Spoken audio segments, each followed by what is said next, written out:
그러다 보니까 우리 고맙습니다. 무더운 날씨지만 저희들을 우리 하나님께서 인도하시고 도우셔서 오늘도 귀한 시간 허락해 주심 너무 감사합니다. 이 한 시간 하나님 인도하시고 도우심으로 저희들이 목회 또 영성 이 부분에 있어서 가장 아름답고 귀하게 채우고 준비하고 그러므로 성숙해지는 아름다운 모습 되게 해 주시옵소서. 마친 시간까지 피곤하지 않도록 우리 하나님 도와주실 줄 믿고 우리 구주 예수 그리스도 이름으로 기도 올리옵나이다. 아멘. 그래서 이제 그런 생각이고요.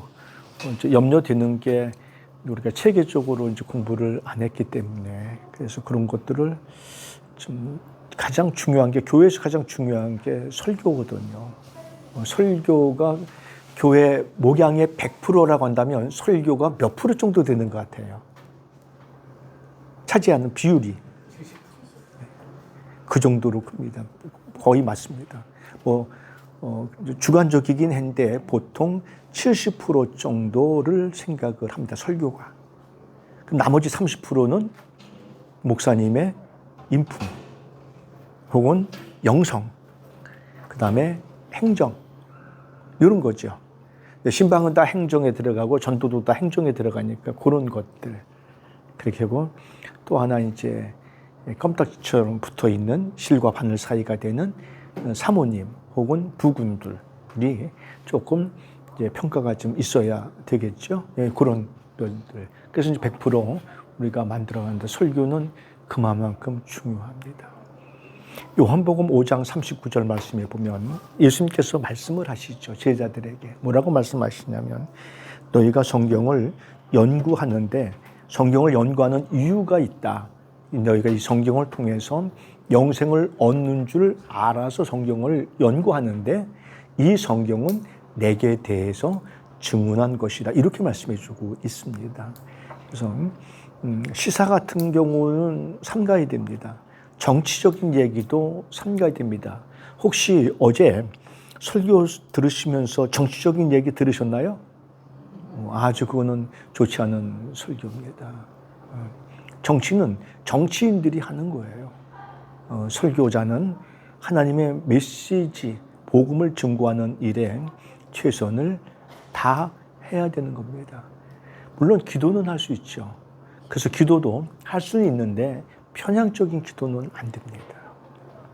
이렇게 기도하면 되겠죠. 편향적인 기도가 안 되겠죠. 하나님, 내일 모레가, 어제가 주일이니까 내일 모레가 우리나라 그런 중요한 역사가 되는 대통령 선거가 있습니다. 모든 권력은 위로부터 온다고 하셨으니 하나님이 원하시는 그리고 하나님을 두려워하는 두려워할 줄 아는 그리고 나라와 민족을 제대로 잘 이끌어갈 줄 아는 그러한 사람이 선출되게 주세요. 그리고 끝나야 돼요.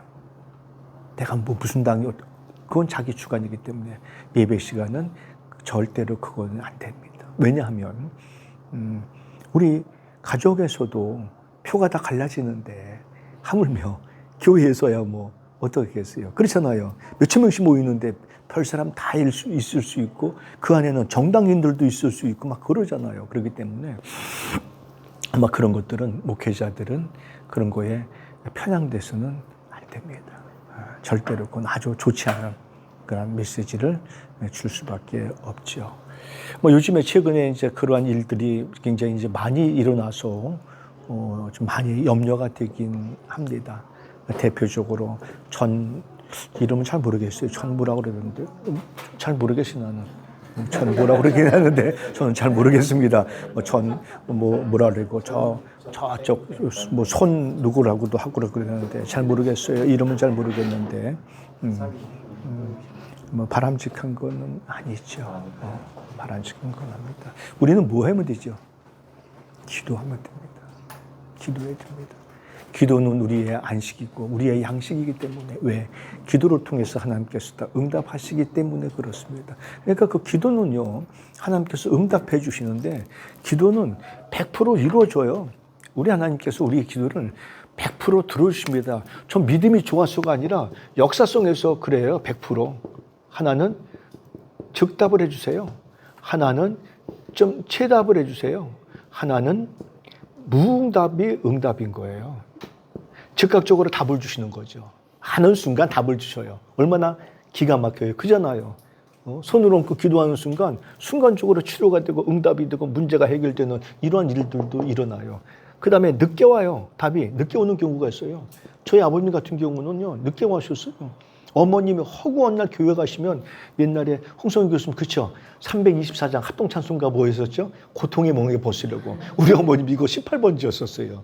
고통의 멍에 벗으려고 예수께로 나옵니다. 눈물 흘리면서. 얼마나 고통이 많으셨으면 그럴 수밖에 없었던 것 같아요. 지금 제가 나이를 먹고 이렇게 보니까 제 나이 때 우리 할아버지가 홀로 되신 거예요. 그리고 97세까지 사신 거예요. 제가 대략 자그마치 연세가 60대 후반 되셨잖아요. 그죠? 97세 사셨으니까 몇 년이에요? 30년을 홀 시아버지를 어머님이 모신 거예요. 아이고, 교수님 모셔보셨어요? 근데 아유 소리가 나오죠. 그냥 생각만 해도 아유 소리가 나오죠. 거기다 아버님, 이거 유튜브가 나가서 참 이게 그런데 주태백이 거기다가 이거까지 이거 뭐죠? 이거 까 고리직구땡이라 그래가지고 얼마나 힘드시겠어요. 그러니까 어머님에게는 믿음이 좋아서도 그렇게 하셨겠지만 또 그거 아니고서는 살아갈 수가 없어요. 그걸 우리는 뭐라 그러죠? 교수님 복지 상담합니다면서도 이게 필요한 거예요. 탈출구가. 거기에 탈출구였어요. 그러다 보니까 매일 나가고 밤마다 나가고 새벽마다 나가니까 나도 모르게 신앙은 성장하게 되는 거예요. 콩나물 키워보셨어요? 안 키워보셨어요? 시대가 들리니까 안 키워봤지. 교수님 키워보셨죠? 네네. 그럼. 빠져도 콩나물은 잘해요. 그렇죠. 예. 근데 물 주면 물이 다 어떻게 되죠? 신기해. 다 빠져요. 근데 콩나물은 잘하더라고요. 신기하게. 이상해 그거. 또 2주만 되면 콩나물 맛있게 뽑아 먹을 수 있잖아요. 근데 우리 신앙생활도 매주 갈 때는 잘 모르는 것 같아요. 이거 오늘도 뭘 들었지? 신앙이 있는 건가 없는 건가? 근데 하다 보니까 신앙이 생기더라는 거예요. 콩나물 물 주듯이. 그래서 이제는 우리는 어떻게 해야 되냐면 새가 내 공중으로 날아다니는 것을 막을 수는 없지만 내 머리에다가 집을 짓는 것은 못하도록 해줄 필요가 있는 것이죠. 그런 말이 있습니다. 부지런한 새가 먹이를 먹는다고 하는 그런 얘기를 합니다만서도 광솔도 아시나요? 광솔. 소나무 잘라놨었을 때 늙어가면서 송진 막 늘러붙어가지고 그래서 그걸 잘라가지고 망울이 놀면 그 송진 때문에 한참 타잖아요. 그래서 홍성희 교수님 잘 모르시는구나. 소나무를 잘라놓으면 가지치기를 해놓으면 송진이 나와요. 그게 이제 애기잖아요. 소나무 애기잖아요. 근데 그게 몇 년이 지나가면 송진이 이만큼 놀러붙어요. 그거를 몇 년이 지나가면 또 끊으면 치면은 또 부러져요. 몇 년이 됐으니까. 왜 잘랐으니까, 죽었으니까, 심마리가 없으니까 해요. 그걸 해가지고 깡통에다가 구멍 뚫어가지고 왜 정월 대보름 때 꼬마들 이렇게 망우리 놀잖아요. 그런 거 거기다 놓고 했는데 그거는 불씨가 한참 살아갑니다. 제가 말씀드리려고 하는 것은 뭐냐 하면 그게 한 해, 2해 돼가지고는 광솔이 될 수가 없어요. 수년 지나가야 광솔되는 거거든요. 성도도 마찬가지예요. 수년 지나가면서 광솔되듯이 수년 지나가면서 좀 성숙한 그런 아름다운 모습들이 필요한 거예요. 그리고 우리가 기도했더라도 응답되지 않는 거 이 자체도 응답인 거예요. 무응답도 응답인 거예요. 왜? 하나님께서는 우리의 모든 것들을 익히 아시는 분이시기 때문에 필요하지 않으셔서 이루어지지 않으시는 거거든요. 저 초기에요. 로또 많이 사봤어요. 근데 하나님이 안 해주시더라고요. 한 번 되면 될 뻔했는데 근데 저는 욕심이 이것만 돼봐라. 되면 나 다 때려치고 그냥 세계 여행할 거야. 그러실까 봐 하나님이 안 해주신 거예요. 왜? 하나님이 저의 성격을 다 아시거든요. 제가 기집애의 첫째는 딸이고요. 둘째 아이는 기집애예요. 몇 명이죠? 둘이잖아요. 근데 딸은 얘는 콩 심은 데 콩 나고 팥 심은 데 팥 나는 애예요. 근데 기집애는 안 그래요. 콩 심은 데 팥 나도 관계없고 얘는 관계없어요. 얘는 그런 거 신경 안 써요. 돈을 줘도 딸은 10,000원을 주면 꼬개꼬개 해가지고 포켓에서 다시 나와요. 10,000원짜리가. 8등분 해가지고 퍽퍽 이렇게 접어가지고 나와요. 근데 기집애는 10만 원을 주면 그날 다 써버려요. 그럼 어떤 생각이 들겠어요? 부모 생각에는. 큰애는 뭉치돈을 한 달 용돈을 한 번에 줘도 괜찮고 둘째는 한 번에 주면 안 되고 하루하루 근근히 먹고 살 수 있는 것만 주게 되는 거예요. 뭐를 알기 때문에? 그 성향을 다 알기 때문에 그런 거예요. 하나님 우리의 모든 것을 아신다면서요. 그러면 오늘 우리에게 맡겨주신 역량, 분위기, 환경 이 모든 것들은요. 하나님께서 우리에게 주셨다라고 하는 그런 믿음을 우리가 가질 필요가 있습니다. 그렇잖아요. 그래서 이것이 믿음을 가질 때 기쁨과 감사가 넘칠 수 있겠다는 거예요. 그래서 그잖아요. 그래서 우리는 자신감을 가져야 되고 자신감을 가질 때 자존감을 높일 수 있게 되는 겁니다. 저도요, 때로는 오늘 같은 경우도 내가 좀 키가 좀 1m 85쯤 됐으면 좋겠다라고 하는 생각을 가져요. 오늘 같은 경우는. 그런데 요거 시간이 지나가면 그래도 감사해요. 유치원에 가면요, 다른 애들이 전부 다 나를 이렇게 쳐다보거든요. 그러니까 굉장히 우리는 주관적이고 어떤 생각을 가지고 있느냐에 따라 다른 거예요. 그 믿음이라는 것은 오늘 하나님께서 나에게 이런 여건과 환경을 주셨다고 하는 이 자체가요, 너무나도 고맙고 감사하다고 하는 그것을 누릴 수 있어야 되는 거예요. 그럼 날마다 평생 누릴 수 있잖아요. 그렇죠? 아기가 아파가지고 지난번에 나오시지도 못한 적도 있으시긴 합니다만서도. 그러잖아요. 근데 그 자체도 얼마나 감사한 거예요. 아기가 있으니까 그런 고민이라도 하는 거예요. 아기가 없으면 그런 고민도 안 하는 거예요. 그렇잖아요. 그래서 우리는 오늘 주신 그런 여건과 환경을 최대한 누리면서 살아갈 그런 필요성이 있다는 사실인 겁니다. 이 자체를 알면요, 목회를 해도 그렇고 신앙생활에도 그렇고요, 행복한 거예요. 교회가 내가 행복한 교회가 아니라 내가 행복해야 남을 행복하게 할 수 있고 내가 행복하고 남이 행복해야 하나님께 영광을 돌릴 수 있는 거예요. 그래야 그 교회가 아름다운 천국의 모습을 만들어갈 수 있는 거 아니겠어요? 그러한 원리들을 생각하면서 오늘은요, 좀 굉장히 중요한 걸 생각하겠습니다. 성경 공부를 하고 그 뒤에 훌륭한 지도자가 되는 비결들을 몇 가지 간추려 좀 놨습니다. 그래서 그런 것들 한번 생각해 보도록 그렇게 하겠습니다. 참 재밌어요. 요거는 지난 시간에 조금 하시다가 말씀드리다가 말았습니다만서도 새신자 양육이라고 하는 그런 관점에서 우리가 믿음을 처음으로 접한 사람들에게 교회가 자아 공동체라는 의식을 갖게 되기까지 여러 난관이 있을 수는 있습니다. 보통 이제 아이덴티티라고도 이야기를 했는데 여기는 에고 커뮤니티라고 얘기를 했습니다. 그러니까 내가 나의 어떤 공동체를 형성해 나가는 거예요. 옛날에는 커뮤니케이션이 굉장히 중요했는데 지금 이제는 커뮤니티가 더 중요해요. 트렌드가 그렇게 바뀌었습니다. 커뮤니티는 뭐냐면 하나의 공동체, 소통보다도 이제는 공동체를 이루어가는 거예요. 뭐 안에서? 예수 그리스도 안에서라고 하는 그러한 공동체를 이루어가는 것이 굉장히 중요한 겁니다. 예수 그리스도 안에서 이루어가는 공동체는요, 왜 중요한가 하면 예수 그리스도 안에서 공동체는 예수 그리스도의 생각이 나를 지배할 때 만들어줄 수 있는 공동체이기 때문에 그렇습니다. 자, 우리가 내가 낙심하거나 고린도 전서 4장 16절, 18절, 19절 말씀에 보면 그러므로 우리가 낙심하지 아니하노니 그렇게 이제 거기서 말씀을 해주고 있는데 우리의 겉사람은 낡아지나 속사람은 날로 새로워진다라고 말씀해 주고 있습니다. 그래서 낙심하지 않는다고 그런 거예요. 그렇죠? 자, 우리들이 내 인생을 보면서 오늘도 거울을 보시면서 어떤 생각을 해보셨어요? 저도 좀 요즘에 그런 생각을 해보거든요. 요즘에 부쩍 좀 흰머리가 좀 늘어난 것 같은 느낌이 들어요. 그리고 저를 보시는 분들마다 그렇죠. 목사님. 네. 좀 늘어났죠? 예, 흰머리 없으셨는데. 흰머리 없지는 않았는데 안 보였는데 많이. 예, 안 보였는데 예, 조금 보이기 시작을 했죠.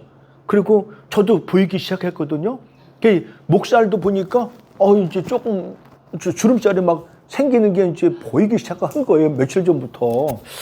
이게 왜 그런가, 이거 뭐 때문에 그런가 생각을 했는데, 이걸 이제 제가 인식을 하기 시작을 했다는 것은 나이가 먹었고 내가 나를 서서히 발견해 볼 수 있는 그런 여유가 이제 생겼다라고 이제 할 수 있는 것이죠. 근데 이것을 받아들이지 못한다면 굉장히 우리는 불행해질 수 있는 요소가 될 수 있어요. 그래서 반대로 생각을 했어요. 저는 차라리 하얀 머리가 더 좋을 것 같아요. 멋있을 것 같아요. 하얀 머리가 좀 어디 가더라도 어른 대접도 좀 받고, 그 다음에 목살 조금 목덜미 조금 주름살 생기는 거 그건 당연한 거잖아요. 당연한 거니까. 그런 의미에서 겉사람이, 우리가 믿음이 없는 게 아니라 겉사람이 나를 사로잡고 있기 때문에 내가 믿음이 약해지는 거예요. 반대로. 조금 이해가 되시나요? 우리는 믿음이 있어요. 믿음이 있습니다. 그리고 모든 것을 아멘, 할렐루야, 샬롬 하면서 모든 것을 다 대처를 해 나가요. 매도 불구하고 겉사람이 나를 사로잡고 있기 때문에 낙심하게 된다. 낙심한다는 것은 어떠한 일의 계획을 세웠는데 계획대로 되지 않아가지고 내 마음이 불편한 상태를 낙심한다라고 그럽니다. 슬퍼지는 거죠. 낙심하게 되면 사람이 좌절하게 됩니다. 좌절하게 되면 포기하기 쉬운 그러한 단어가 찾아오게 됩니다. 포기까지 가게 되면 우리는 이렇게도 얘기하죠. 번아웃. 요거를 우리말로 고치면 이렇게 말하죠. 탈진. 병원에 가면은 탈진됐다고 그러지 않고 요거 병이 있어요. 뭐라고 얘기하냐면 무기력하다 이렇게 얘기합니다. 무기력까지는 괜찮은데 무기력 증자가 붙으면 이게 병이에요. 예. 지난번에 어느 분이 말씀을 하셨습니다만서도 알코올 중독까지는 괜찮아요. 증자가 붙으면 이게 이제 병이 되기 시작을 하는 겁니다. 사람은 전부 다 우울의 요소는 가지고 있습니다. 우리도 다 우울의 요소는 가지고 있어요. 비가 오면 청개구리처럼 비 오는 날 우울해지는 요소는 가지고 있지만서도 우울증이 되면은 이건 이제 병이 되는 거예요. 왜? 우울의 요소는 다 가지고 있는 거예요. 왜? 우리들이 내 생각대로, 내 계획대로, 내 뜻대로, 내 마음대로 안 되는 요소들이 너무 많이 있거든요. 그런 것들이 전부 다 안 됐을 때 우리는 우울해질 수 있는 요소를 얼마든지 가질 수 있습니다. 나는 그런가 가지고 거리가 멀어요. 물어보면요. 해 뜨는 날이 좋아요? 비 오는 날이 좋아요? 물어보면요. 비 오는 날은 별로 안 좋아요. 그럼 그분은요. 비 오는 날은 기분 상태가 우중충한 거예요. 그게 우울한 거예요. 그래서 저는 우중충한 그건 관계없거든요. 해 뜨는 날은 해 뜨는 날대로 좋고 비 오는 날은 비 오는 날대로 더 좋은 거예요. 비도 펑펑 왔으면 좋겠어요, 저는요. 그래가지고 막 흘러내려가고 찾아갈 일도 없고 찾아오는 사람도 없고 그거 참 좋아. 편해지는 거죠. 전화 올 일도 없어요. 만나자고 할사 하는 사람도 없고 나오라고 그러는 사람도 없으니까요. 비가 너무 많이 오니까. 쉬고 싶은 거죠, 좀. 저는 비 오는 게 참 좋아요. 물론 눈 오는 것도 좋아요. 근데 눈 오는 건 더 동심의 세계라도 좋긴 좋은데 걱정이 앞서요, 그거는요. 차 운행을 어떻게 할까? 이것 때문에 걱정이 앞서고 차가 너무 더러워지는데 이제 이런 것들이 걱정이 앞서는데 비 오는 거는요 너무 좋아요. 깨끗해져 일단 깨끗해지고 찾아갈 일 없고 찾아올 일 없으니까 그래서 이제 우스갯소리로 그렇습니다만서도 우리가 예수 그리스도 안에서 커미스가 되어짐으로 말미암아 겉사람 때문에 우리가 믿음은 있지만 겉사람이 나를 사로잡아서 그렇다는 거예요. 그러면 우리는 속사람이 날마다 새로워지는 것을 말씀드려야 되는데 고린도후서 5장 17절로 너무나도 잘 아시잖아요. 우리가 새로워졌으니 누구든지 그리스도 안에 있을 때라고. 그리스도 안에 있을 때예요. 그리스도 안에 있을 때. 그럼 그리스도 안에 있는 사람들은 어떻게 해요? 에베소서 4장 22절로 24절 말씀에 그렇게 말씀해 주고 있죠. 하나님을 따라 의와 거룩함으로 지은 새 사람을 입어라라고 말씀해 주고 있습니다. 순전히 우리는 이 겉모양 가지고 하는 게 아니라는 거예요. 겉모양, 겉사람은 뭐예요? 눈에 보이는 거, 피부에 와닿는 거, 손에 잡히는 거, 이게 다 겉사람의 모습인 거예요. 오늘도 이뻐지려고 발라 그랬잖아요. 발라고 했잖아요. 그럼에도 불구하고 시간의 흐름 속에서 옛날 같지 않아요. 내 몸의 행동 반경이. 그게 겉사람인 거예요. 근데 그 겉사람 속에서 살아가면 우리는 그 낙심이라고 하는 단어를 벗어버릴 수가 없어요. 그걸 벗어버려야 되는데. 그러니까 새신자 양육이라는 그런 관점에서 문제가 아니라 내가 에고라고 하는 내 자아의 커뮤니티라고 하는 이러한 것들을 이루어가기 위해서는 이러한 것들을 먼저 생각을 해줘야 된다는 거예요. 그래서 오늘도 감사한 그런 모습으로 날씨가 더우면 더운 대로, 날씨가 추우면 추운 대로, 방학을 했으면 방학한 대로, 종강을 했으면 종강한 대로, 우리가 늘 감사한 그런 모습들이 우리에게는 필요한다는 것을 지난번에 이제 말씀들을 드렸고요. 신앙의 이제 본질에 도달하기 위해서 자신을 발견하게 되어야 되는 겁니다. 신앙의 본질. 토요일 날 기독 학술 대회가 있었습니다. 우리 학교 아산 캠퍼스에서 있었는데 전국의 대학교들 교수님들 중에서 아무나 들어올 수 있어요. 예수 믿는 사람들이라면. 물론 예수 믿지 않는 사람들도 들어올 수 있습니다만서도 대부분 예수 믿는 사람들이 들어오지요. 그래서 이제 기독 학술 대회가 있었습니다. 논문 발표하는 겁니다. 교수님들이 논문 발표를 이제 하는 건데 거기서 참 놀라운 사실을 저는 발견을 했습니다. 제가 이제 논찬을 하나 맡았었고 그다음에 이제 그 개회 예배에 대표 기도를 했습니다. 왜냐하면 우리 학교에서 하니까 제가 교목실장에 하고 하니까 이제 할 수밖에 없죠. 그래서 대표 기도를 하고 논찬을 했는데 그 조성표 교수님이라고 하시는 분이 경북대학교 교수님이신데 명예 교수더라고요. 그러니까 은퇴를 하신 거죠. 그리고 성덕교회라고 꽤 규모가 있어요. 대구에. 그 교회의 장로님이시더라고요. 근데 논문 제목이 이거였었어요. 목회자의 사회 안전망과 그다음에 재무설계라고 하는 그러한 논문을 발표하셨어요.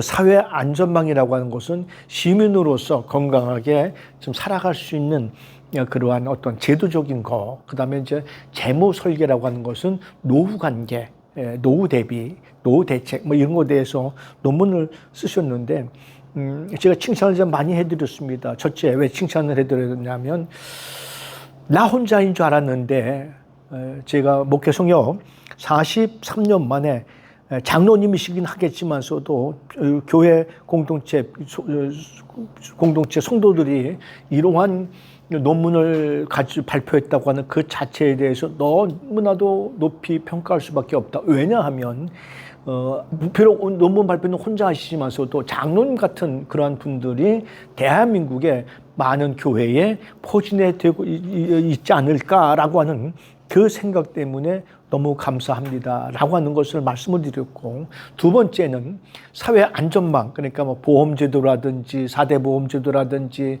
그다음에 종교인 과세라든지 이런 것들을 일목요연하게 다 정리를 해 주셨더라고요. 그것만 보면은 22페이지던데요. 그것만 보시면은 그냥 우리가 종교인 과세 할 수 있을 정도로 그렇게 했더라고요. 그리고 이제 마지막 세 번째는 재무 설계에 대해서 하셨더라고요. 그래서 투자를 어떻게 해야 되는지, 코인은 어떻게 해야 되고, 보험, 증권은 어떻게 해야 되고, 그런 것들을 말씀을 했어요. 그래서 이제 세 번째는 제가 브레이크는 좀 걸었습니다. 왜 브레이크를 걸었냐면, 대한민국의 모든 교회가 100%라고 한다면 약 85% 내지 90% 정도는 미자립 교회입니다.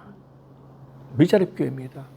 미자립 교회니까 근근히 먹고 살 수 있는 것부터 걱정되기 때문에 노후 대비나 재무 설계나 어떤 코인 투자나 증권이나 꿈도 못 꾸고 있습니다. 이거는요. 왜요?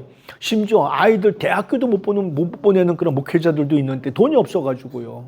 있는데 그러면서 이런 얘기를 했습니다. 격언에 그런 얘기가 있었죠. 속담에 소도 언덕이 있어야 비빈다고 합니다만 뭐가 있어야 재무 설계를 뭐를 하지요.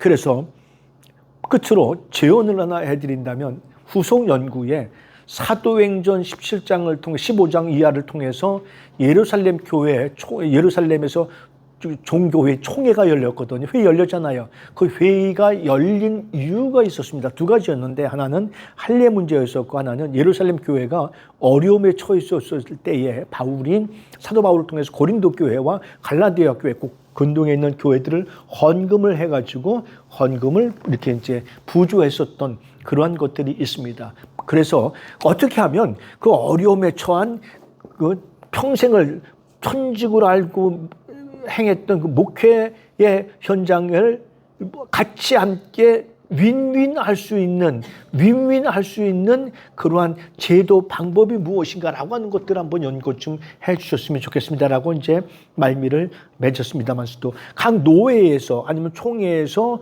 같이 반반씩 하든지 연금을 연금이 목회자들은 필요한데 목사님 연금 부시나요? 예, 연금 필요해요. 근데 연금도 액수에 따라 또 다르잖아요. 그러니까 10만 원 붓는 게 문제가 아니라 나중에 은퇴하고 나서는 꼭 분 것만큼의 액수만 받기 때문에 사실은 얼마 안 되거든요. 그러면 대한민국에 약 한 10% 정도의 교회만, 자립한 교회만이 연금 혜택을 받을 수 있는 그러한 것이라고 이제 통계가 나올 수밖에 없다는 것이죠. 연금 분도다고 해서 다 우리가 좀 노후 대책이 됐다라고는 할 수는 없고요. 연금은 어느 정도 부느냐에 따라서 달라지죠. 대한민국 교단에서 조금 그 연금 제도가 참 잘 된 데가 감리교가 조금 잘 됐습니다. 감리교는 무조건 경상비에서 3%를 무조건 연금으로 내도록 되어져 있어요. 경상비. 그러니까 11조, 감사헌금 이런 거. 목적 헌금은 이제 건축 헌금은 목적 헌금이라고 하는 거고 그런 것은 무조건 3%를 무조건 내도록 되어져 있기 때문에 감리교가 좀 제대로 좀 되어져 있고 장로교회는 연금을 모아놨다가 어디에 투자를 했다가 또 잘못되는 그런 경우도 있고 굉장히 많아요. 그러니까 우리가 사람이니까 그렇게 잘못될 수도 있죠. 그리고 이제 돈이니까 또 중간에 엉뚱한 곳으로 이제 새 나갈 수도 있고 그러한 딜레마들이 굉장히 많이 있습니다만서도 하여간 두 가지를 이야기를 해주더라고요. 하나는 교단에서 하는 연금, 하나는 일반 사회헌금, 보험회사 통해서 하는 헌금들을 이야기를 해주고 있더라는 겁니다. 우리가 일반인들은요, 보통 7, 80%는 노후 대비가 다 돼 있습니다. 일반인들은요. 직장 생활을 하면 반강제적으로 4대 보험을 떼기 때문에 다 우리가 되고 있습니다. 그런데 연금까지 전부 다 국민연금까지 다 됩니다만서도 목회자들은 그게 아직은 안 돼요. 그래서 이제 종교인으로 우리가 등록을 하게 되면 4대 보험을 들을 수 있는 자격은 됩니다. 근데 목회자들이 미자립 교회에서 이거를 4대 보험을 드는 그러한 퍼센티지가 높지는 않습니다. 왜냐하면 첫째는 그를 들을 수 있는 여건과 환경이 안 됩니다. 그리고 두 번째는 하다못해 이제 전도사님이라도 계시면 이제 보험을 들어줘야 되는데 4대 보험을 들을 수 있는 여건과 형편이 안 돼요. 4대 보험은 결국은 직장에서 반, 개인이 반 이렇게 떼야 되잖아요. 그러니까 그거를 뗄 수 있는 여건들이 안 된다는 거거든요. 그래서 우리나라에서는 그런 직장 생활을 하면서 최저임금 올해 10만 원 정도 될 겁니다. 최저임금 받는 분들은 국가에서 정부에서 지원을 해주는 제도가 있긴 한데 이것조차도 목사님들은 안 받아요. 안 받아요. 이유는 있습니다. 나중에 하자가 생길까 봐서 염려가 되기 때문에 이제 그런 거예요. 그렇잖아요. 내가 이제 뭔가를 받는다고 한다면 문제가 어떤 여러 가지 옥조이는 올가미가 이제 될 가능성이 굉장히 많이 있거든요. 이제 그런 의미에서 안 받는 경우가 있어요. 그리고 이제 노인연금이 지금 나와요. 저 같은 경우도 노인연금 지난번에 이게 2달인가 3달 나오다가 요즘엔 또 끊어졌어요. 여기 65세가 되면 노인연금이 나옵니다. 지금 또 학교에서 급여 받는다고 여기 좀 또 끊어졌어요. 네, 끊어졌더라고요. 나 별꼴의 족반이에요. 근데 받는 건 좋은 건 아니겠죠. 저 병원 나가면 1,900원 냅니다. 놀라지도 않으셔요. 저 맨 처음에 깜짝 놀랐어요. 1,900원 내요. 엊그저께도 물리치료 받고 갔는데 딱 내밀으면 카드 주면은 1,900원 딱 냅니다. 작년 9월 2일부로 그걸 혜택이 됐어요. 작년 9월 2일부로. 그러니까 만 쫙 넘어가야만이 그거를 해주더라고요. 맨 처음에는 몰랐었어요. 그 1900원 찍힌 거예요. 그래서 깜짝 놀라가지고 다시 가서 이거 잘못 찍힌 거 아니에요? 그랬더니 노인이 되셔가지고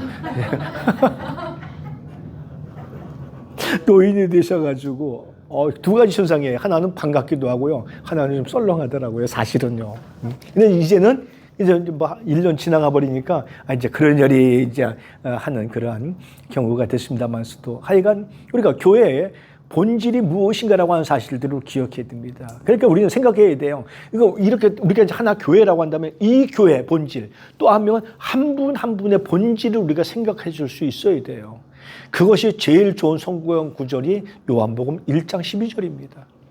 하나님을 영접하는 자 곧 그 이름을 믿는 자들에게는 하나님의 자녀가 되는 권세를 주셨으니라고 하는 그 성경 구절이거든요.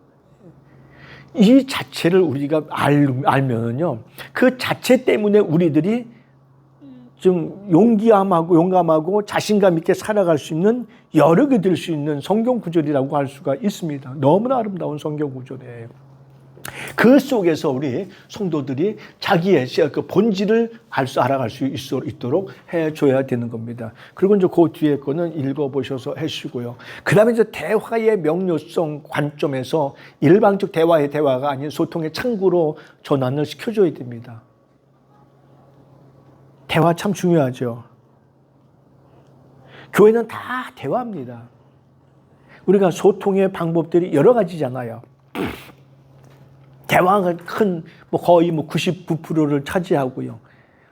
소수의 퍼센트지는 어떤 표정, 내지는 손짓, 어떤 눈짓, 혹은 발짓, 혹은 몸짓, 이런 것들을 통해서 우리가 될 수 있잖아요. 사랑하는 사람들은 허구한 날 사랑한다고 얘기하나요? 뭐 하고 있죠? 손 잡고 걸어가잖아요. 그게 사랑의 표시인 거예요, 그냥. 손 잡는 그 자체가 나하고 너는 하나야 라고 하는 그런 의미가 되는 것처럼 말이죠. 이렇게 표정도 그러잖아요. 괜히 우리는 만나기만 하면 좋은 그런 표정을 짓는 사람들이 있잖아요. 우리들처럼 괜히. 그잖아요? 괜히 좋잖아요. 이렇게. 눈짓. 틀려요. 막 그 눈에서 말입니다. 아주 사랑의 하트가 막 쏟아져 나와요. 눈짓이 틀려요, 벌써. 레이저 광선이 나오는 게 아니고 막 사랑을 하면은요 그런 게 틀려요. 그러니까 이런 어떤 창구가 돼야 돼요. 소통의 창구가 돼야 돼요. 교회가 뭘 통해서 성경 공부를 통해서라고 하는 겁니다. 예수 그리스도께서는 이러한 것을 정말 잘해 주셨죠. 우리들에게. 그러니까 제자들은 그런 것들을 잘 못 배웠죠. 심지어 뭐 했습니까? 제자들은요. 천국에서는 네가 크냐 내가 크냐라고 했었을 때 예수 그리스도께서는 한 어린아이를 가운데에 앉혀놓고 천국에서는 이와 같은 아이가 제일 큰 자니라 라고 그렇게 말씀을 해주고 있잖아요. 제자들은 이 땅 위에 예수님과 함께 있을 때에 싸움질 참 많이 했어요. 그리고 그 안에 헬리콥터 맘도 있었고요. 누구의 엄마가요? 요한의 어머니는요. 요한의 어머니는 최초의 헬리콥터 맘이에요. 치맛바람이라고 하나요? 헬리콥터 맘이에요, 완전히. 예수님에게 직접 나와서 얘기하잖아요. 뭐라고 얘기해요? 아들이 둘이 있거든요. 아들 없는 게 얼마나 다행인지 몰라요. 그런 로비를 했을 정도로. 그러니까 예수님의 말씀과 생각과 행동은 하나님의 나라인데 제자들은 이 땅 위에 겉사람에 두고 있었다는 거예요. 오늘 목회도 역시 마찬가지예요. 목회도 하나님의 나라의 목적 방향이 있어야 되거든요. 이게 교회 본질인 거예요. 교회 본질은요, 개교회가 아니고요. 너희 교회도 우리 교회, 우리 교회도 너희 교회, 우리 목사님도 소중하고 너희 목사님도 소중한 이러한 아름다운 의식과 인식이 필요합니다. 근데 대한민국 교회 성도들이 요즘에 어때요? 우리 목사님만 최고인 것처럼 아주 잘못된 인식을 가지고 있어요. 그건 목사님들의 책임인 거예요. 전도해라고 이렇게 내보내면 말이죠. 목사님 자랑하고 있지 교회 자랑은 안 하고 예수 자랑은 안 하더라고요, 보면은요. 그렇잖아요. 전도할 때 어때요? 사장님, 회장님, 샤모님 하면서 말입니다. 샤모님, 오늘 얼굴이 윤기가 납니다. 내가 만난 예수를 좀 증거하려고 했는데, 나누어 드리려고 하는데, 어떠세요? 시간 좀 잠깐 되십니까? 이게 아니고, 우리 교회 목사님 얼마나 훌륭하신지 몰라요. 우리 교회 목사님 공부도 많이 하시고요. 생긴 것도 잘생기고요. 미남이고요. 정말 설교도 잘하시고요. 그렇습니다. 근데 실질적으로 그 설교 가서 들어보면 꽝이야, 꽝. 아무것도 아닌 경우들이 굉장히 많이 있어요. 우리는 예수를 자랑해야 돼요. 천안 동쪽에 있는 사람들이 서쪽 교회까지 갈 이유가 뭐가 있어요? 동쪽 교회도 얼마나 좋은 교회가 많이 있는데.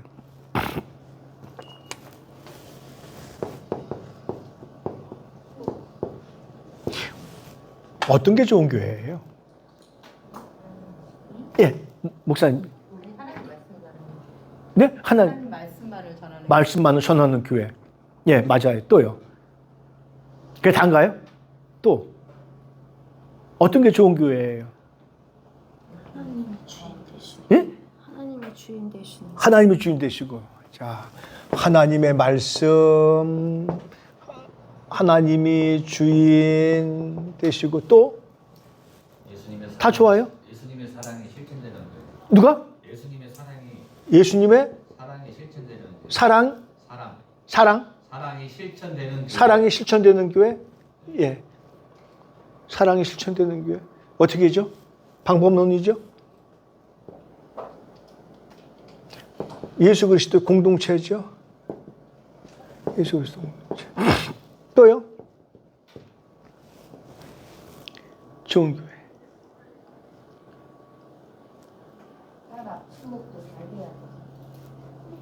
어디서 말씀하시는 거예요? 예. 화합하고 침묵 그런 것도 잘 돼요. 화합하고 침묵하고. 그렇죠? 예. 화합도 하고 침묵도 하고. 코이노니아죠? 예, 좋아요. 예, 코이노니아. 친교, 화합, 교제, 사랑. 유무상통한 교회들이죠. 예. 맞아요. 다 이런 교회예요.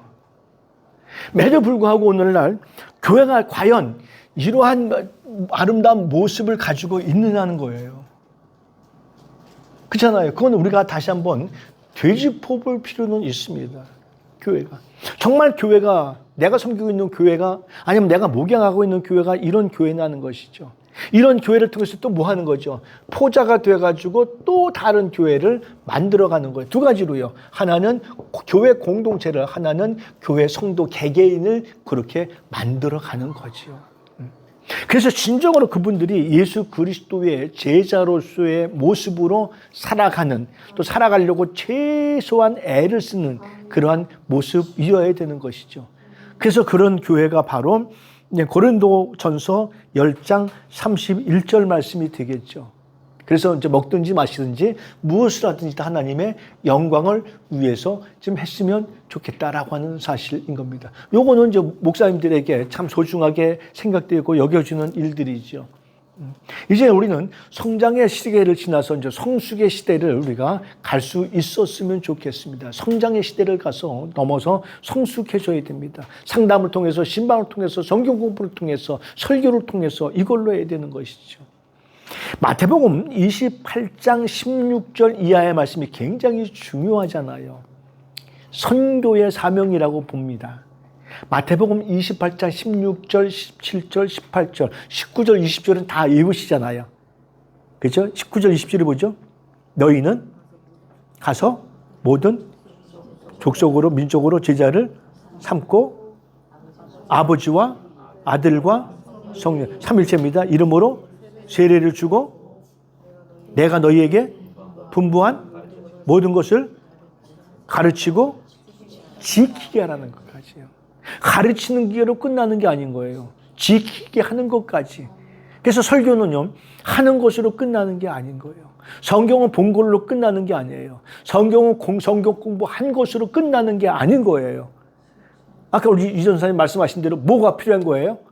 예수 그리스도의 사랑이 그 속에 녹아있는데 그것을 보고 듣고 배우고 깨닫고 한 것을 내가 뭐 하는 거.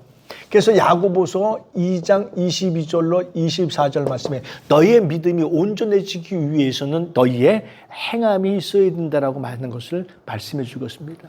지극히 이제 실천적인 그러한 모습인 거지요. 내가 김종호 목사님을 아무리 좋아하고 사랑한다 할지라도 말이 필요한 거예요. 그 다음에 행동이 필요한 거예요. 그 다음에 눈짓이 필요한 거예요. 그렇잖아요. 우리 아이들이 어렸을 때 보니까요, 사주지도 않았는데 장난감이 점점 많아지는 거예요. 그래서 이게 너 어디서 주는 거냐 그랬더니 누가 나를 좋아한다 하면서 남자아이가 장난감을 지 거를 막 주는 거예요. 막. 이게 사랑하는 거예요. 이게.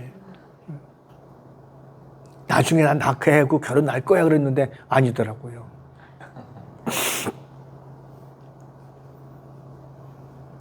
그러니까 하나님의 말씀을 우리가 듣는 거, 배우는 거, 공부하는 거, 읽는 것, 보는 거, 묵상하는 거 이걸로 끝나는 것이 아니라 맞아.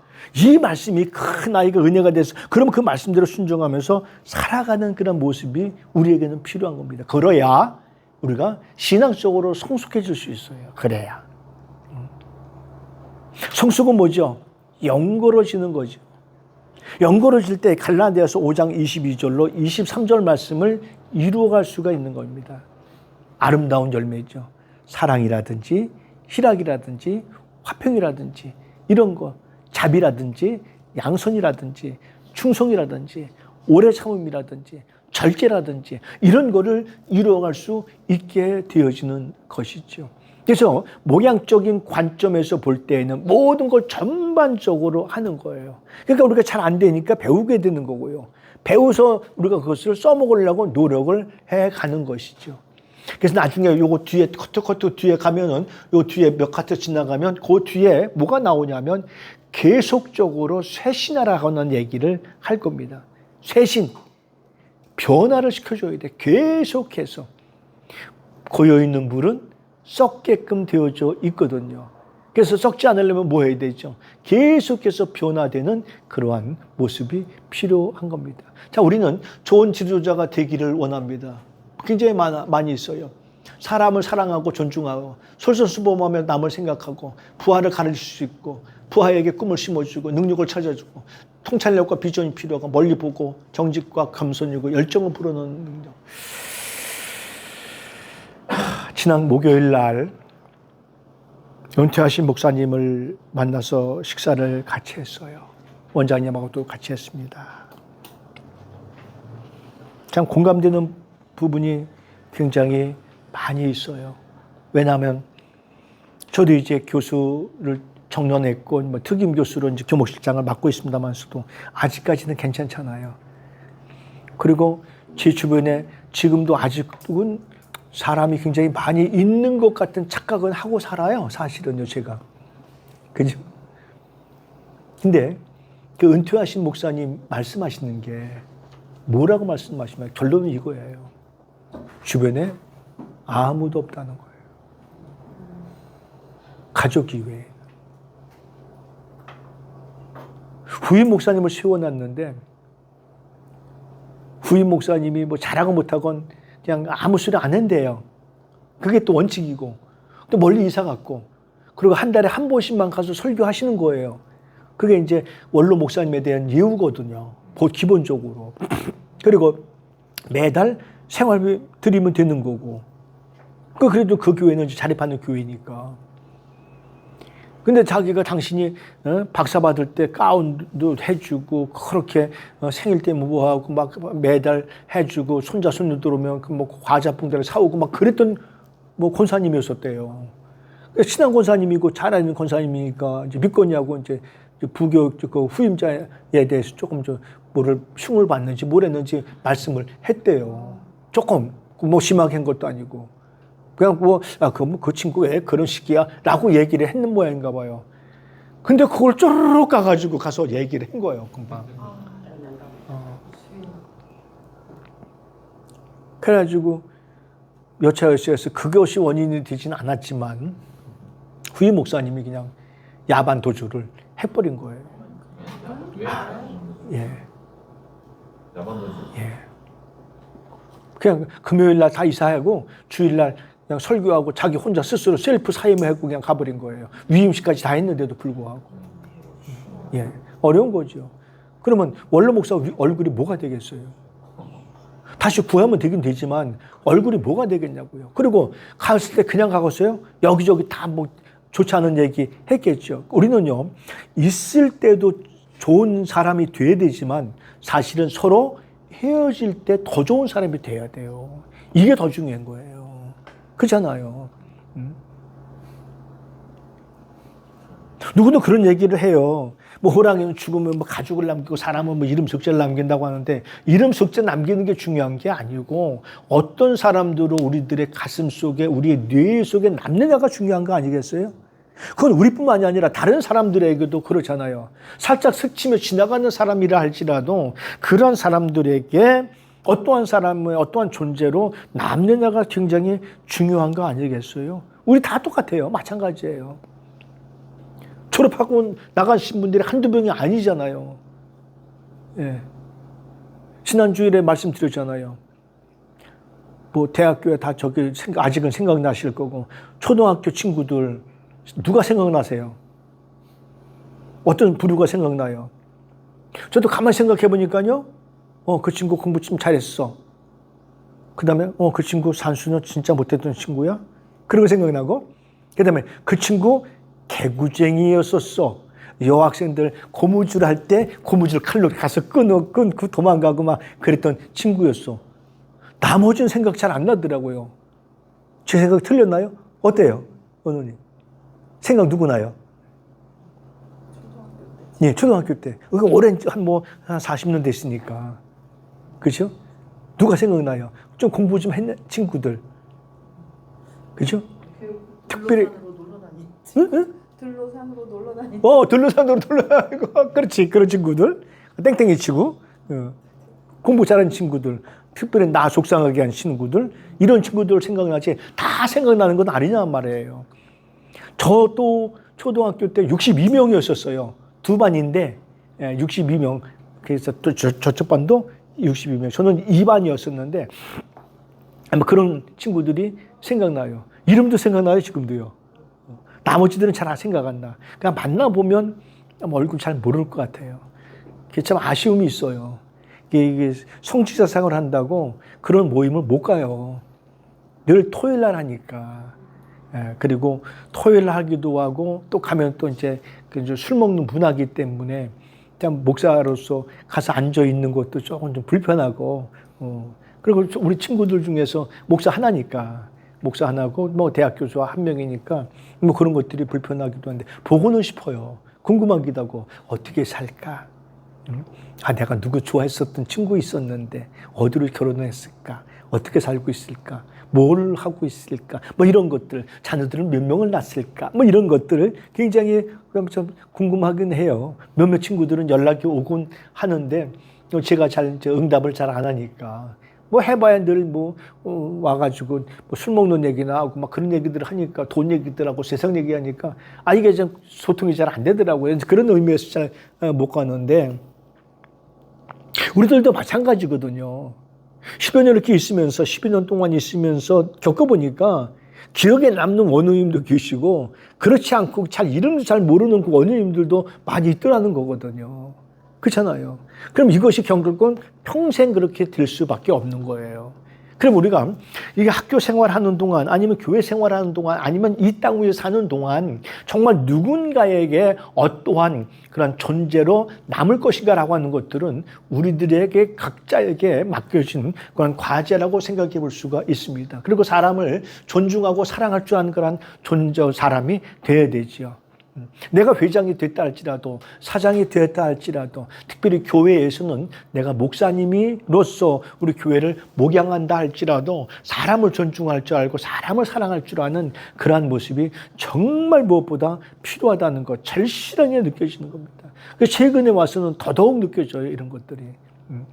아마 우리가 조직 생활을 안 하시고 아직 목양을 안 하시는 분들에게는 이게 조금 좀 더디 올 수도 있겠습니다만서도 왜냐하면 내가 상대방을 얼마만큼 사랑하느냐에 따라서 상대방의 사랑을 내가 받을 수 있는 여건이 되기 때문에 그래요. 그것보다 더 중요한 것은 우리 하나님께서 사람들을 사랑하라고 하셨기 때문에 그렇습니다. 그래서 이런 얘기를 해야 되는 것이죠. 목회자는요, 사람을 신뢰하는 것이 아니라 사람을 포용하고 사랑하는 존재가 목회자여야 된다는 겁니다. 그래야 내가 시험에 들지 않습니다. 원어민들을 제가 믿고 그런 의미가 아니고 저의 사랑이 필요하고 나의 포용력이 필요한 존재라고 하는 거예요. 그래서 기억에 남지 않아도 그냥 스스럼 없어서 스스로 그냥 졸업하고 학위 받고 가신다 할지라도 그게 그냥 당연히 그러려니 하고 그냥 흘러가는 것처럼 물 흘러도 흘러가는 그러한 모습으로 내가 받아들일 때 행복을 계속해서 이어갈 수 있다는 것이요. 그러니까 사람을 사랑하고 사람에게 믿음을 줄 줄 아는, 존중할 줄 아는 그러한 모습이어야 된다라고 하죠. 좀 쉬었다 하죠. 요거는 해놓고 좀 쉬었다 하겠습니다. 그리고 뒤에 가서 요게 굉장히 중요한 것을 여기다가 좀 써놨습니다.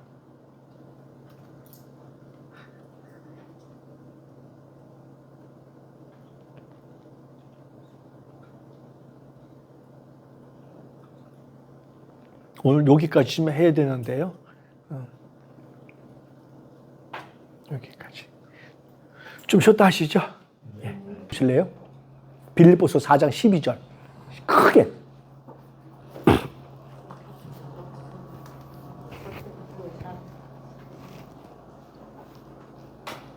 예. 사모님 크게 읽으셔요. 다 들리게. 나는 비천에 처할 줄도 알고 홍부에 처할 줄도 알아. 모든 일 곧 배부름과 배고픔과 홍부와 궁핍에도 처할 줄 아는 일체의 비밀을 배웁니다. 그 다음에 내가 능력 주시는 자 안에서 내가 모든 것을 할 수 있는 일체 비결을 배우고 난 다음에 그런 거예요. 근데 그 비결이 뭐죠? 뭐 했죠? 터지고 굶고 고통당하고 어려움 당하고 그런 비결을 배운 거예요. 그러면 우리말로 뭐예요 지금요? 해상전, 공중전, 지상전 다 겪어보고 나서 한 얘기가 그 얘기인 거예요. 근데 우리는 4장 13절만 생각하지 12절은 안 보고 있단 말이죠. 우리 대학교의 설립자이신 강석규 명예총장님께서 하신 교훈으로 새긴 말씀이 바로 그거예요. 할 수 있다, 하면 된다. 60살에 여기를 대학을 세워야 되겠다는 생각을 하시고요. 환갑 지나시면서 대학교 세우신 거예요. 이 호소대학을. 그 나이는요, 숫자에 불과한 거예요. 별거 아닌 거예요. 그냥 우리는 긍정적인 사고가 필요한 거예요. 이 긍정적인 사고, 긍정적인 생각은요, 하나님을 믿는 믿음 안에서 나오게 되는 거예요. 하나님을 믿는 믿음이 없으면요, 긍정적인 생각을 할 수가 없어요, 우리는요. 왜요? 세상을 바라보면요, 우리는 쪼그라들거든요. 내가 할 수 있는 능력이 아무것도 없거든요. 점점점 나는 작아지거든요. 그렇기 때문에 우리들은 믿음을 가져야 돼요. 이 믿음. 이 믿음을 가져야 긍정적인 사고를 가지고 있는 거예요. 생각을 할 수 있는 거예요. 누구 안에서? 예수 안에서, 하나님 안에서, 그리스도 예수 안에서 라고 하는 그러한 믿음을 가지고 있을 때 이게 가능할 수 있다는 거거든요. 그리고 이제 마지막으로 배려, 격려, 인정, 칭찬으로 용기를 복돋아 주는 역량이라고 하는데 이거를 엠파워먼트라고 말합니다. 엠파워먼트. 힘 복돋아 주기,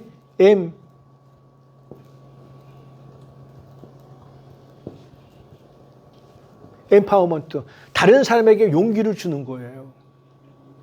제가 어렸을 때 아이들을 데리고 병원을 가면, 병원 가면 보통 의사들이 무슨 얘기하죠?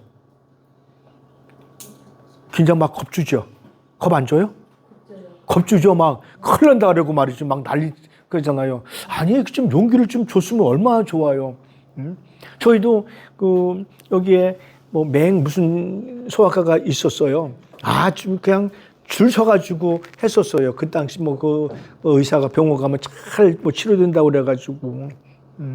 그러면요, 막 야단 맞아요. 막 가서 부모님들 막 야단 맞고 애를 이렇게 키웠냐 그러고 막 야단 맞고 이거 잘못하면 애 큰일 납니다 하면서 막 그래요.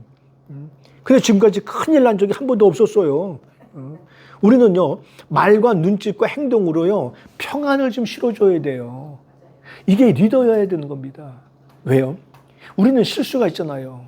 할 수밖에 없어요. 완벽하잖아. 할 수가 없으니까. 내 생각대로 해도요, 그게 완벽하지 않더라는 거거든요. 그러면 우리가 다른 사람들에게, 나와 함께하는 사람들에게 용기를 북돋아 줄 수 있는, 배려해 줄 수 있는 아량들이 우리에게 필요한 겁니다. 이런 아량이 우리에게 필요한 거예요.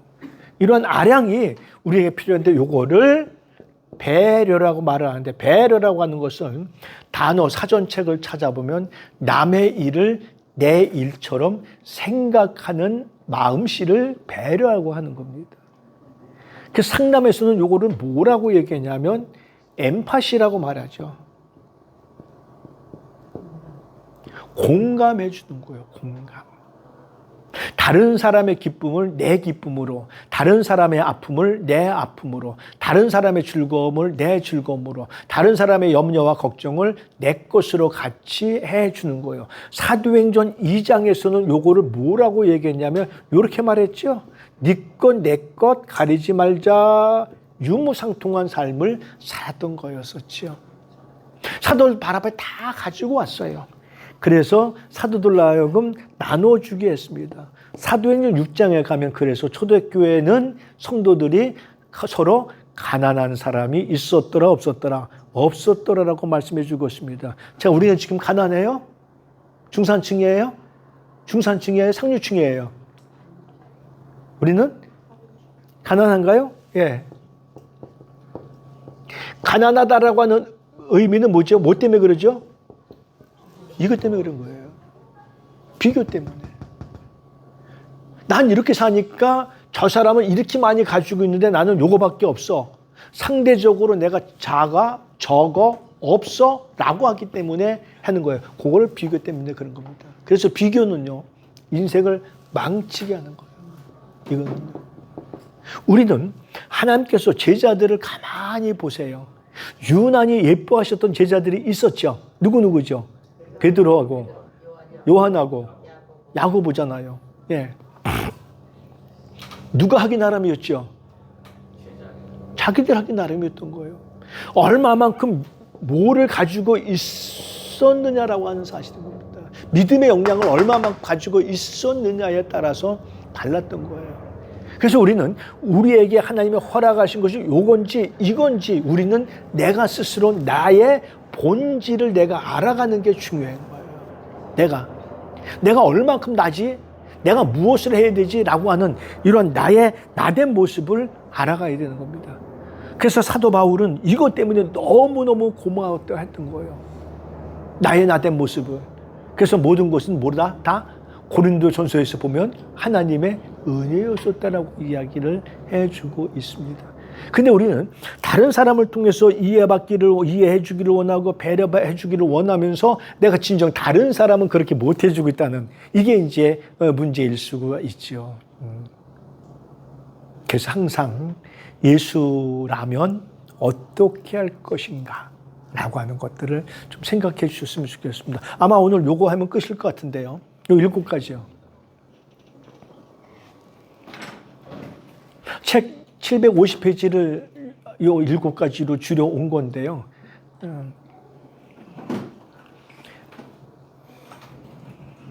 스티븐 코비라고 하는 사람이 쓴 책이에요. 성공하는 사람들의 7가지 원칙, 법칙. 우리나라에서는 9가지 법칙이 나와 있죠. 요 말미에 저는 하나 붙일 겁니다. 여기다가 8번째 하나 붙일 거예요. 물론 신학적인 거예요. 물론 믿음적인 거고, 물론 신앙적인 겁니다. 자, 이걸 보고 하나하나 같이 나눠 보시죠. 굉장히 두꺼운 책이에요. 한 800페이지 될 겁니다. 750에서 800페이지 될 것인데, 내 삶을 주도해 나갈 수 있도록 해야 되는 겁니다. 항상 내 삶을, 내 인생을 주도해 나가야 돼요. 의타적인 것이 아니라 스스로 해결해낼 줄 아는 그런 모습이 필요합니다. 우리 너무 잘 아시잖아요. 탈무드라는 거. 탈무드의 지혜가 뭐죠? 성경 버금가는 그러한 지혜서인데요. 탈무드에서 어린아이 자식들을 교육할 때 어떻게 교육한다고요? 물고기를 잡아준대요? 잡는 법을, 그게 이거예요. 그게 이거예요. 그래서 제가 필히 꼭 이번에는 약속을 지키려고 합니다만서도 설교를 모델을 제시를 해 주려고 하는 거예요. 물고기를 잡아주는 것도 역시 마찬가지잖아요. 모델이 필요하잖아요. 미끼는 뭘로 해야 돼? 낚시 바늘을 뭘로 해야 되고, 큰 물고기는 낚시 바늘이 커야 되고, 작은 물고기는 큰 낚시 바늘을 하면 안 되니까 조금 와야 되고, 그러잖아요. 낚시 바늘이 큰 걸 갖다가 붕어 잡으려면 되겠어요? 잡으려고 해도 그 붕어가 거기 먹으려고 해도 먹지를 못해요. 그거는요. 그러니까 그런 용기와 지혜를 어떻게 해야 되느냐. 그게 바로 이겁니다. 벤치마킹이에요. 우리 대학교의 설립 정신 중에 하나가 하나님 사랑하고 하나님을 경외하고 이웃을 사랑하고 국가를 사랑하고 하는 건데 우리 학교 버스에 다 붙어 있죠. 뭐라고 붙어 있냐면 벤처 정신입니다. 벤처 정신. 벤처 정신은 뭐가 필요하냐면 모험이 필요합니다. 한 번도 누가 가보지 않은 길을 내가 가는 게 벤처 정신인 거예요.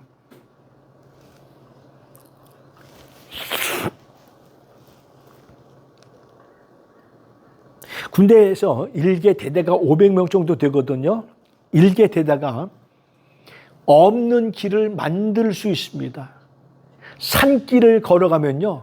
풀숲을 걸어가든지 산길을 걸어가든지 500명이 그 군화 신고 걸어가면은 없던 길도 새로 생깁니다.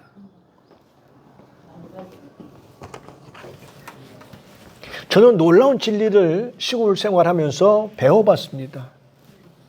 희망의 길은 누가 만들어주는 게 아니고 내가 만들어 가는 거예요. 이제 우리가 조금만 있으면 우기가 와요. 6월 중순이면 장마가 오는데 올해 유난히 비가 많이 온다고 하는 예보가 있습니다만서도 저희 집은 초가집이었었어요. 초가집인데 집이 이렇게 생겼습니다. 저희 집이 이렇게 생겼고 이렇게 생겼습니다. 여기 집이에요. 예를 들어서 대문이 동쪽으로 하나 있고 여기 셋대문이 하나 있고요. 여기 나가면 화장실이 하나 있고 여기 소 기르는 소 여기 외양간이 있고 여기는 소가 이제 야외에 나가서 노는 막 그러한 물론 이제 고삐를 물고 있고요. 여기 이제 여기 소의 외양간 있고 광이 하나 있고 여기 나무 창고가 나무 갖다 쌓는 게 있고 쌀독 같은 게 있고 여기에 할아버지 사랑방이 하나 있고 광이 하나 있었고 여기 부엌이고 여기가 방이고 여기가 마루고 여기가 건너방이고 여기 이제 여기 뒤뜰이고 여기가 창중나무가 이렇게 쭉 있었고 저 물러보지 마세요. 대지가 324평 집에 살았습니다. 땅덩어리가 324평. 그러니까 여기에 밭이 좀 있었고 요 앞에도 밭이 있었고 다 여기가 이제 마당이죠. 마당이고 여기가 이제 보통 안에 앞마당이라고 얘기하고 여기 이제 보통 바깥마당이라고 이야기를 하잖아요. 그래서 그 추녀를 만들면 항상 저 지프로 이형을 만들 때 물이 요로 해서 이렇게 고여가지고 내려오도록 만들어요. 이렇게 골짜기로 만들어가지고 어른들이. 근데 이렇게 비가 많이 오면 이렇게 물이 모아가지고 이렇게 물이 흘러요. 바깥에도 이렇게 이런 식으로 흐르고. 근데 맨 처음에는 물길이 없다가 비가 계속 오고 며칠 동안 비 오고 비가 많이 오니까 이 물길이 자연스럽게 생겨지더라는 거예요. 그 도랑이 생기더라고요. 도랑이. 예. 없던 길인데도 불구하고 뭐 했으니까 한 길로만 계속 가니까 없던 길이 생기더라는 거예요.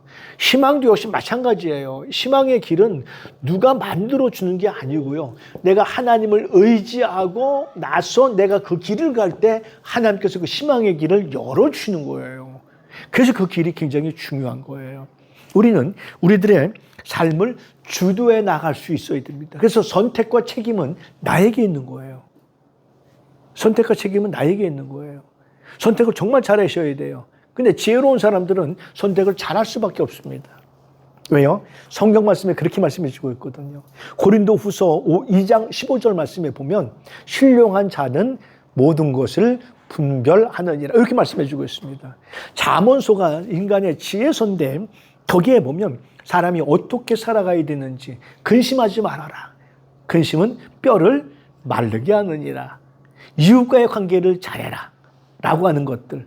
너의 경영하는 거 하나님께 맡겨라. 그러면 하나님이 이루어 주신다. 너 계획한다 할지라도 네 멋대로 되는 거 아니야. 계획 마음대로 세워. 근데 그 걸음을 인도하시는 분이 여호와야 라고 말씀해 주고 있습니다. 이웃하고 돈놀이 하려고 돈놀이 해. 돈 줘. 근데 안 가지고 오더라도 그것 때문에 시험은 들지 말어 라고 말씀해 주고 있습니다. 이자놀이 하지 말라고 말씀을 해주고 있잖아요. 지혜서에 보면요, 하나님을 어떻게 섬기고 인간이 어떻게 살아가야 되고, 잠언서 1장 7절 말씀해 보세요. 지혜의 근본은 무엇이니라? 하나님을 사랑하는 것이니라, 하나님을 아는 것이니라, 이렇게 말씀해 주고 있습니다. 그 잠언서 자체가요, 솔로몬이 중년을 살면서 지은 그러한 잠언서거든요. 지혜서예요. 그래서 잠언서는. 인생을 살다 보니까 어느 정도 살다 보니까 이제는 인간이 무엇이고 어떻게 살아야 되는지를 알게 된 거예요. 성역 43년 되니까요. 이제는 목회가 뭔지가 조금 보여요. 이제서야 조금 보여요. 기도는 어떻게 해야 되는 거고. 옛날에 기도하면요. 저는요. 막 난리쳐야 되는 줄 알았어요. 근데 지금은 그럴 힘도 없지만 그렇게 난리 안 쳐요. 그러한 기도도 들으셨지만서도 조용한 기도도 하나님께서는 들어주시더라고요. 지금은 오히려 통성기도 시켜놓고 말이죠. 막 발버둥 치는 사람들을 나중에 제가 상담해요. 신앙 상담합니다. 그럼 다 나와요. 가려운데 슬슬 긁어주면요. 사실은 제가 뭐 남편하고 아내하고 사이가 안 좋았습니다. 그래서 뭐 자녀들하고 뭐 별일 다 나오고 요즘에 돈놀이 해가지고 돈 잃었습니다. 주식에서 해가지고 3천만 원 잃었습니다. 이런 얘기 다 나와요. 다 나와. 그럼 이제 그때마다 이제 하나님께서 지혜를 주셔서 이제 상담에 나가게 되어지는 것을 이제 발견해 볼 수가 있죠. 이제서 조금 눈 떴어요. 이제 은퇴할 나이가 되니까. 그래서 이거를 이제 나눠줘야 돼요. 이거를. 그렇죠? 그러니까 여기에서 이제 나눠드려야 되죠. 내가 가지고 있는 거. 고려 청자가 만들어지지 않은 이유가 전수해주지 않아서 그런 거잖아요. 만들어줘야죠. 내가 가지고 있는 거. 이렇게 했으니까 좋더라. 이렇게 했으니까 나빠하고 안 되더라. 그런 것도 알려줘야 될 거 아니에요. 왜? 똑같은 전철을 밟지 않기 위해서. 하여간 어쨌거나 내 삶을 주도해 나가시면서 선택과 책임은 나에게 있다고 하는 것들을 목회자들은 꼭 기억해야 됩니다. 그러다 보니까 뭐 해야 돼요? 결정을 정말 잘하셔야 됩니다. 특별히 교회 옮기는 거, 교회 건축하는 거, 교회 사이즈 이런 것들을요 정말 신중에 신중을 기해서 해야 되는 거예요. 누구 때문이 아니라 모든 것들은 지도자에게 있다는 거예요. 두 번째 볼까요? 끝을 생각하고 시작을 해야 되는 겁니다. 모든 일에는 끝이 있어야 됩니다. 끝이 없으면 안 되죠. 그래서 비전을 가져야 되고 사명을 가져야 되고 그다음에 목적을 공유하고 팀과 조직을 연대해 나갈 줄 알아야 됩니다. 그것이 이제 가정에서부터 훈련을 해보는 겁니다. 가정에서 식구들끼리 회의를 한번 해보고 좋은 쪽으로 방향을 틀어주는 이러한 모습이 필요하지요. 우리나라 사람들이 특별히 이거 이제 대화의 장들, 토론의 장들이 우리나라 사람들이 다 훈련이 안 돼 있잖아요. 그러다 보니까 이렇게 국회의원이건 대통령 선거건 토론하는 걸 보면은 서로 그냥 좋지 않은 것들, 물론 남들을 물고 늘어줘야 또 내 표가 또 올라가니까 그럴 수도 있겠습니다만서도 어렸을 때부터 토론하는 문화가 아니기 때문에 그러거든요. 잘 안 돼요. 그래서 수업 시간에도 제가 발표를 시켜드리지 못하는 이유 중에 하나가 잘 안 되는 거예요. 지금 발표를 한 30분 해주시고 한 20여 분 정도 같이 토론을 했으면 참 너무 좋겠는데 이게 잘 안 되는 거예요. 자, 예를 들어서 당신은, 원호님은 어떻게 영성 생활을 하십니까? 아니면 어떻게 유지시킵니까? 아니면 교수님은 어떻게 기도 생활을 어떻게 하십니까? 아니면 하루 1일 그런 생활 패턴을 좀 알려주시죠. 이게 잘 안 되는 거예요, 우리나라는. 정서적으로 그냥 어릴 때부터 그 토론 문화가 안 됐기 때문에 이제 그런 거거든요. 그 하여간 끝을 생각하고 일을 시작해야 되는데 모든 일은 그렇습니다. 반드시 끝이 있습니다. 예. 거기에 뭐가 있어야 돼요? 비전과 목적이 필요한 거예요. 그리고 공동체와 같이 연대해 갈 수 있는, 같이 화합해 갈 수 있는 그러한 모습이 필요한 겁니다. 리더십이라고 하는 것은요, 여기서 이제 리더십은 꺼내지는 않았는데, 리더십이라고 하는 것은 뭐 어떤 거냐면, 모든 두 사람 이상이 같이 공동의 목표를 향해서 기분 좋게 기쁨으로 감사함으로 나아갈 수 있는 그러한 행동을 이끌어가는 것, 그걸 이끌어가는 사람을 리더라고 말하는 거고, 이끌어가는 힘을 리더십이라고 하는 거예요. 좀 틀리죠? 리더하고 리더십하고는 틀립니다. 리더는 한 사람이에요. 그 조직을 같은 공동의 목표를 향해서 이끌어가는 사람, 리더십은 이끌어가는 그 에너지 자체를 리더십이라고 하는 겁니다. 아, 저 사람 리더십이 좋아? 우리는 다 알고 있는데 그 의미를 잘 분석하지 못하는 경우가 참 많이 있죠. 그래서 우리는 한 사람의 좋은 리더가 조직의 흥망성쇠를 좌우할 수 있습니다. 교회도 역시 마찬가지고, 교회도 마찬가지예요. 그래서 끝을 생각하고 시작을 해 나가야 되는 거예요. 비전, 사명, 목적 이런 것들을 팀과 공동체와 같이 공유해 갈 줄 아는 것. 그것이 이제 광고 시간인 거예요. 그런 것들이 교회에서는 게시판에 공지해 가는 거예요. 그래서 그런 것을 그냥 허투루 보지 말고 보면 같이 기도하고 또 협력할 것 있으면 같이 협력하고 하는 그런 모습이 정말 필요하죠. 반드시 뭐는 있다? 끝은 있다는 거예요. 그러다 보니까 우리 인생을 생각해도 솔로몬이 노년에 기록한 책이 전도서거든요.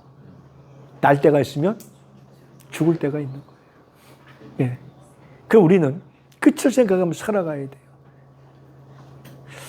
뭐 제 얘기해서 죄송합니다만서도 저는 하루하루가 제 인생의 끝으로 생각하고 삽니다. 오늘 하루를. 그래서 저희 집에는요, 저녁에 되면 딱 정리되어 있습니다. 아무 때가 누구든지 불시에 와도 깨끗합니다. 예, 사모님. 저 깨끗해요. 이유가 있어요. 밤에 두 노인네가 자다가 벼랑 안에 다 숨을 거뒀어요. 그럼 누군가가 와서 쳐줘야 될 거 아니에요. 그러면 깔끔한 모습을 보면, 아유, 돌아가셨어도 돌아가신 자리가 깔끔하네. 그 뇌리에 계속해서 남을 거 아니에요.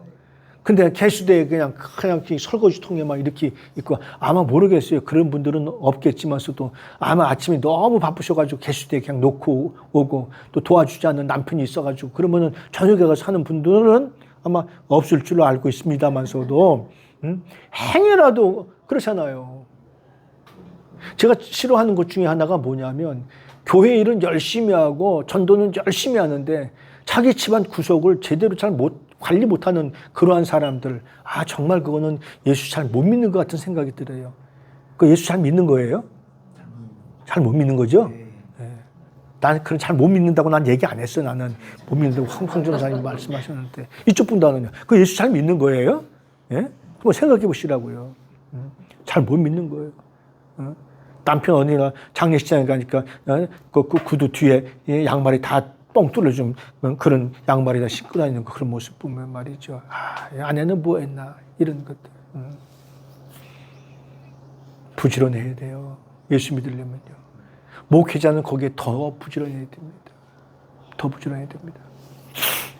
의학적으로 잠이야 뭐 하루에 뭐 7시간 내지 8시간 자라고 합니다만서도 이 시간 자볼까요? 한번요? 8시간씩? 80평생 자면 몇 년 잠으로 허비하는지 아세요? 이게 뭐죠? 하루에? 3분의 1이잖아요. 80을 3일로 나누면 83? 24년을 잠만 자다 가는 거예요. 우리 원효님들 발라 1시간씩 걸리나요? 1시간 안 걸려요? 한 30분 걸려요? 10분? 야, 10분. 거의 안 하시나 보다. 그래도 한 30분 해야지 걸린다고 하는 거지. 30분씩 하면요 4년 동안만 발라발라 두들기다 가고요 1시간씩 하면 80년 살면요 8년 걸립니다. 10분씩 하면 한 1년밖에 안 걸리거든요. 그렇게 많은 시간을 보내는 거예요. 항상 우리는요 끝을 생각해야 돼요. 존경하는 사람들이 많이 있지만 그분 중에 한 분이 장기래 박사예요. 참 너무나 아름다워요. 그 전기를 보면은요 우리는 왜 훌륭한 일 했으면 뭐 비석을 어떻게 세웠으면 좋겠어요. 뭐 야 멋있게 세웠으면 좋겠잖아요. 그 비석에 그래도 비석 문에도 보면은 아주 뭐 굉장히 막 거창하게 막 했으면 좋겠잖아요. 저는 모르겠습니다. 뭐 죽은 다음에 뭐 제가 알 수 있는 턱이 없으니까 애들에게는 일단 부탁은 했습니다. 그냥 화장은 시켜라, 첫째. 왜냐하면 제가 기집애나 딸 하나니까 매장시키면 누가 와서 볼 놈이 없어. 사회인들이 본다고요? 꿈 깨요. 안 봐요, 안 해요. 어머니, 아버지 지금 여기 병천에 계시는데 1년에 한 번 갈까 말까 하셔도. 근데 뭐 하물며 우리 자식들이야. 아이고, 그것도 아들도 아니고 딸, 아이고, 걔들이 뭘 와요. 화장하라. 그리고 항아리 만들지 말아라. 항아리 만들어서 뭐하냐, 그거. 벌레 생긴다, 나중에. 그러지 말고, 아빠가 자주 갔던데, 그냥 한 번에 뿌리면 공해 되니까, 자연 망가지니까 조금씩 이렇게 해서 그냥 없애라. 라고 지금 얘기를 아주 귀가 따갑도록 볼 때마다 뭐 해놓습니다. 왜냐하면 제가 이제 앞으로 지금 여기 있는데 이렇게 살아왔잖아요. 지금까지요. 욕심은 이만큼 살아가고 싶은데 이건 제 욕심이잖아요. 근데 요 정도는 갈 수 있을 것 같은 생각은 들어요. 여기까지는요. 그렇잖아요. 그러면 지금까지 살아온 날보다 앞으로 살아갈 날이 결코 길지 않다는 거예요. 그리고 지금부터는 오히려 하루하루 사는 게 요 종착점을 향해서 가고 있다는 거예요. 끝이잖아요. 이거 생각 안 하시고 사는 사람 없잖아요. 생각하면서 사는 거예요. 저는 거기다가 하루하루가 내 생애의 마지막이라고 생각하고 살아가는 거예요. 이번에 포항 비행기 보세요. 여보 갔다 올게. 얘들아 갔다 올게 했는데 그날 아침으로 안녕했잖아요. 그 P3 그 잠수함 잡는 비행기거든요. 항공기거든요. 그렇게 순간적으로 이륙한 지 몇 초 만에 떨어질 줄이야 누가 알았어요. 우리는 그렇게 되지 말라고요. 전부 다 자동차 끌고 다니시고 타고 다니시잖아요. 아니 자동차 안 끌어도요 걸어 다니시잖아요. 걸어 다니다가 벼랑간에 맨홀 생겨가지고 땅이 꺼지는 수가 얼마나 많아요. 그런 일이 내게 없다고요? 천만에요. 아니에요. 오늘 뭐 동쪽에서 해가 떠올라가지고 뭐 내일도 뭐 내 인생에서 해가 또 떠오를 거라고요? 착각일 뿐이에요. 모든 건요 하나님이 도와주시지 않으면 될 수 있는 게 아무것도 없어요. 그럼 어때요? 제 말이 맞잖아요. 어쩌게 보면 좀 서글프고 우울해지는 이야기일지는 모르지만 맞는 얘기잖아요. 오늘이 내 인생의 끝일 수도 있는 거예요. 그럼 그 인생의 끝이라고 한다면 만약의 경우 일주일을 시간을 주신다고 한다면 하나님께서 아니면 오늘 하루 아침에 하나님께서 오늘 하루를 너에게 마지막 인생을 줄게 라고 말한다면 어떤 삶을 사시겠어요? 오늘. 이야. 마음 아파요. 마음 아프죠. 근데 그렇게 생각하는 삶이 오늘을 연글게 살아갈 수 있는 거예요.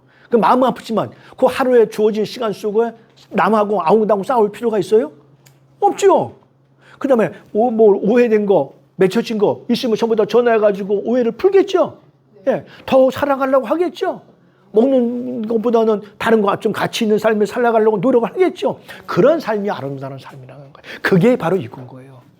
끝을 생각하고 살아가는 거예요. 이야, 우울하지만 그런 끝을 생각하면서 살아가는 거예요. 우리 공부도 끝나요. 여러분 다 석사 되고 박사 됩니다. 다 끝나요. 그러면 끝난 이후에 사역을 어떻게 해야 될 것이냐라고 하는 거예요. 무슨 사역을 해야 될 것이냐라고 하는 사실인 거예요. 내 이름은 아름다운 이름으로 남는 것이 아니라 하나님 앞에 하나님 보실 때 어떠한 모습으로 살아왔었다라고 하는 것을 보여드릴 수 있겠느냐라고 하는 겁니다. 이게 아름다움이잖아요. 그렇잖아요. 저하고 우리 원어민들하고도 조만간 또 헤어질 거예요. 길어봐야 1년이고 조금 더 길면은 뭐 2, 3년이고요. 짧으면 올해 이번에 방학 종강으로 끝나시는 분도 계실 거고요. 학위 마치시는 분도 계시잖아요. 그리고 일평생 동안 한 번, 두 번 만날까 말까 한 거 아니겠어요? 예. 인간은 바로 그렇다는 거거든요. 그 안에서 우리가 어떻게 하나님을 존귀하게 여기고 하나님께 영광 돌리며 살아가는 길을 살아가야 될 것이냐라고 하는 사실인 거죠. 세 번째, 소중한 것을 먼저 하는 거죠. 소중한 거. 자, 어느 분에게 여쭤볼까요? 우리 같이 한번 생각해 볼까요? 나에게 일주일 시간을 주신다면 무슨 일을 하시겠어요? 자, 적어 보겠습니다. 답은 없어요. 그죠? 답은 없죠? 예.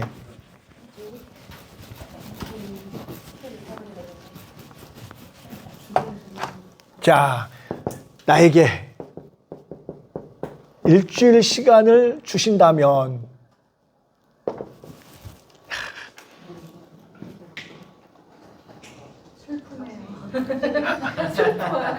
슬퍼요. 잘못한 그쵸. 사람들한테 참 슬프죠. 저기 사과를 먼저 하고 싶어요. 그렇죠.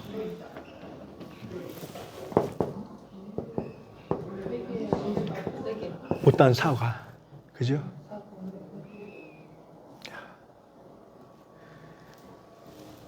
근데 슬프지만 이 생각이 우리를 사실은 지배를 해야 오늘 삶을, 가치 있는 삶을 살아갈 수 있어요. 그렇잖아요? 이런 걸 잊어버리니까 좀 수틀르면 싸우고, 수틀르면 대들고 막, 수틀르면 욕하고 막, 짜증내고, 불평 갖고. 또, 뭐 아무거나 좋아요.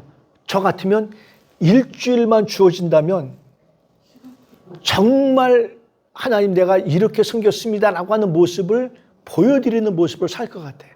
일주일만 주어진다면. 정말. 예수는 될 수 없지만 작은 예수로서 어떻게 살아가야 될 것이냐. 이런 것들, 모든 것들 모아가지고 관계 속에서, 신앙 속에서 잘못된 모습들을 다시 한번 파노라마처럼 되뇌이면서 그렇게 한번 해볼 수 있을 것 같아요. 너무 우울한 시간인가요? 그러니까 이런 것들이 바로 이런 거지요. 어떤 게 가장 먼저 소중하냐라고 하는 거예요. 근데 우리는 쓸데없이 소중하지 않은 것부터 일을 시작하는 경우들이 굉장히 많이 있지요. 뭐 이런 것들. 뭐 이래야 좀 가치 있는 삶을 살아갈 수 있겠죠. 중요한 인간관계, 주요 역할, 각종 활동의 균형이 있게 소중한 것을 먼저 일하는 거. 여기서 저는 이게 참 소중한 것 같습니다. 각종 활동을 균형 잡힌 삶이 참 중요한 겁니다. 특별히 이제 목회자들에게 그래서 이게 참 균형 잡힌 사역이 굉장히 중요합니다. 친구 중에요. 교회에서 사는 친구가 있어요. 어떻게 됐을까요? 사모님? 어떻게 됐을까요? 우울증이 왔어요. 사모님 우울증 왔어요. 사모님 우울증 왔어요. 교회는 성장하더라고요. 근데 사모님이 우울증이 왔어요.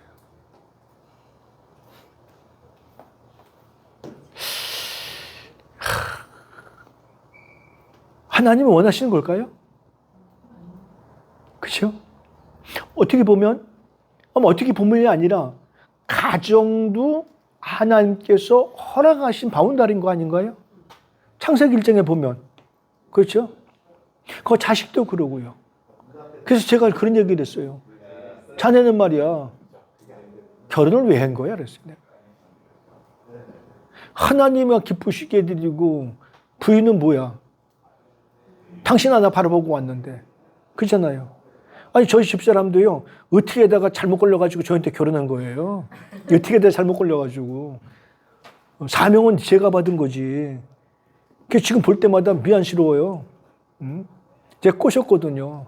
사모가 뭐 하는 거예요? 그러길래 사모는 집에서 성경 보고 기도만 하면 됩니다. 라고 그랬어요.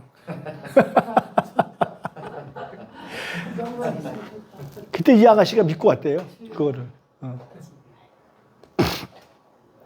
그래서 그 좋은 직장 다 때려치고.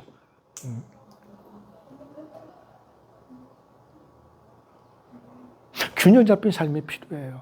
요거를요, 교회에서도 좀 가르쳐 줘야 됩니다. 아까 말씀드린 대로 가정 나몰라라 하고 애기들 나몰라라 할 것이 아니라 가정 잘 돌봐줘야 돼요. 우리 권사님들, 집사님들이. 그리고 교회 일도 열심히 해야 되는 거고요. 충분할 수 있습니다. 조금만 5분만 일찍 하면 됩니다. 5분만 일찍 하면 얼마든지 가능해요. 근데 가능한 걸 못하기 때문에 이제 그런 어려움들이 생기게 되는 것이죠. 균형 잡힌 어떤 것이 소중한 일인지 하는 것들을 우리가 기억해야 되는 겁니다. 심지어 사도 바울은 디모데에게 그런 것까지 얘기해 주고 있잖아요. 가정을 뭐하게 사람들 잘 다스리는 사람이어야 된다라고 이야기해 주고 있어요. 잘 다스리는 게 뭐예요? 그거예요. 균형 잡힌 삶을 유지할 수 있도록 해주는 그러한 모습인 것이죠. 그 다음에 서로 유민을 생각하는 겁니다. 상호 이익은 필수 조건인 겁니다. 갈등을 해소해주고 상호 이익을 도모해주는. 누이 좋고 매부 좋고 마당 쓸고 동전 죽고 또랑 치고 가재 잡고 이런 것들인 거죠. 그래서 목사님이 목회를 잘하면 성도가 행복하고 성도들이 기쁨이 넘치고 행복하면 교회가 성장하고 교회가 성장하고 행복하면 하나님이 더 크게 또 영광 받으시고 이런 것들 서로 윈윈을 생각하면서 일을 도모하는 것이죠. 그 다음에 이제 먼저 이해하고 이해시켜주고 처방에 앞서서 진단을 해준다든지 근본적인 진단과 해결책이 제시돼야 되는 것이죠. 우리나라 사람들은 짜장면 먹다가 짜장면 그릇에 파리가 빠지면 그냥 바꿔달라고 얘기를 해요. 그렇죠? 독일 사람들은 안 그런다고 그래요. 프랑스 사람들은 이 파리가 여기 왜 빠졌지? 라고 생각을 하고 독일 사람들은 이 파리가 여기 빠져서 어떻게 죽은 것이지? 라고 연구를 한다는 거예요. 그런 우스갯얘기가 있습니다만서도 우리는 먼저 뿌르르 화내고 그럴 게 아니라 내가 이해를 시켜줄 줄 아는 야량이 필요한 겁니다. 그리고 근본적인 진단이 필요한 거예요. 그 진단을 잘하기 위해서는 뭐를 해야 되죠? 알아야 되는 거예요. 그래서 우리 목회자들은요, 무거워야 될 것 중에 하나가 입이어야 됩니다. 우리는 소문을 듣고 그것을 난도질할 것이 아니라 내가 분석할 줄 알고 판단할 줄 알아야 됩니다. 그리고 진단을 할 줄 알아야 됩니다. 진짜 그렇게 그랬나? 라고 그걸 확인하지 않는 이상 우리는 입 밖으로 그것을 내놓거나 난도질해서는 안 되는 겁니다. 왜요? 결국은 누가 조롱을 받아요? 하나님이 조롱을 받기 때문에 안 되는 거예요. 안 돼요. 팩트만 사실만 얘기해 줘야 돼요. 우리는요. 그럴기요. 그럴 것 같아. 그렇대라고 하는 어서 주스 담은 거 가지고 그런 거. 사실이 아닌 거 가지고는 이야기할 수가 없고요. 사실이어도 때로는 알아도 모르는 척, 봤어도 못 본 척, 용서해 줄 줄 아는 아량이 우리에게는 정말 필요한 겁니다. 그리고 시너지 효과를 낼 수 있어야 됩니다. 전도서에 보면 그러죠. 전도서 4장에 보면은 하나의 줄은 쉽게 끊어지지만 세 겹줄은 끊어지지 아니한다. 그건 이제 동아밧줄이라고 그럴 수 있습니다. 그게 보통 그 지금 다 모내기를 했던데요. 그게 조금 잘하면 지푸라기가 이만큼 올라와요. 그거를 이렇게 같이 뭉쳐가지고 엮어내면 그게 새끼줄이 되고 새끼줄을 같이 몇 개 또 엮으면 그게 이제 굵은 동아밧줄이 됩니다. 그걸로 이제 우리가 그네를 매가지고 거기다가 생명을 내걸고 2, 30m씩 쭉쭉 올라가잖아요. 예. 2겹, 3겹만 해도요. 그렇습니다. 그래서 그 성경은 그렇게 말씀해 주고 있습니다. 한 사람이면 패하거니와 두세 사람은 능히 이긴다라고 말씀해 주고 있습니다. 그래서 교회는 서로 힘을 모아줘야 돼요. 같이 힘을 모아줘야 됩니다. 그러한 모습을 여기서 말씀해 주고 있습니다. 그리고 이제 마지막으로 끊임없이 생산해 줘야 됩니다. 제가 이걸 써놨어요. 저도 옛날에 시골 다 우물 퍼가져 있잖아요. 논 퍼가지고. 근데 사용하지 않으니까요. 모래를 뚫고 올라오던 샘이 그냥 막혀버리더라고요. 못 쓰게 되더라는 겁니다. 고인물은 썩는 법인 겁니다. 우리는요, 계속해서 끊임없이 실천해야 됩니다. 뭐를요? 세상 트렌드를 따라갈 필요는 없지만서도 기도로 하나님이 원하시는 것이 무엇인가를 끊임없이 우리가 생각해 주셔야 됩니다. 그리고 내 자신을 자꾸만 변화시켜 주셔야 돼요. 내 자신을 자꾸만 변화시켜 주십니다. 우리 자신을요. 목설지 않도록 해주셔야 됩니다. 그래서 학위 과정 마치시면 이제 서적들을 많이 좀 보시면 참 좋습니다. 그 중에 하나가 성경입니다. 성경 몇 번 보시자고요? 30번 보셔요. 반면에 30번 보셔야 됩니다. 저 같은 경우는 1년에 3번 정도는 봐야 될 것 같습니다. 1년에 3번 정도 보면 한 80 가까이 보는 거니까 80 넘으면 성경을 잘 못 볼 것 같아요. 그래서 그때는 듣는 성경으로 하려고 합니다. 그때는 듣는 걸로. 근데 듣는 성경은 아무리 빨리 들으려고 해도 그거는 한계가 있어요. 근데 읽는 거는 내가 속도를 얼마만큼 갖느냐에 따라 다르잖아요. 그래서 저 같은 경우는 왜 1년에 3번인가 하면 여기 어려웠어요. 여기보다 여기가 짧기 때문에. 그렇잖아요. 좀 우울해지나요? 그래서 저는 3번 봐야 30번 볼 수 있어요. 앞으로. 지금 50번 봤거든요. 100번을 좀 채우긴 채워야 되는데 좀 채우기가 조금 곤란할 것 같긴 해요. 돋보기를 써야 되니까 지금도. 이 안경 말고. 그 중에 하나가 바로 성경인 겁니다. 성경을 보고 끊임없이 쇄신시켜야 돼요. 그리고 쓸데없는데 돈 막 들여가지고 1,000만 원씩 들여가지고 뭐 설교 클리닉 하는데 그런 데 따라다니지 말고 전태 와요. 알려드릴게요. 간단해요. 간단해. 너무 세미나 가지 말라는 건 아닌데 그걸 가서 내가 소화시킬 수 있는 능력이 없다면 갈 필요가 없겠죠. 예. 요즘에도 설교 클리닉 1,000만 원, 1,500만 원 하더라고요. 예, 진짜로요. 못 들으셨어요? 못 들었으니까 안 가시고 돈이 없으니까 안 가는 거예요. 예. 있어요. 많아요. 그러면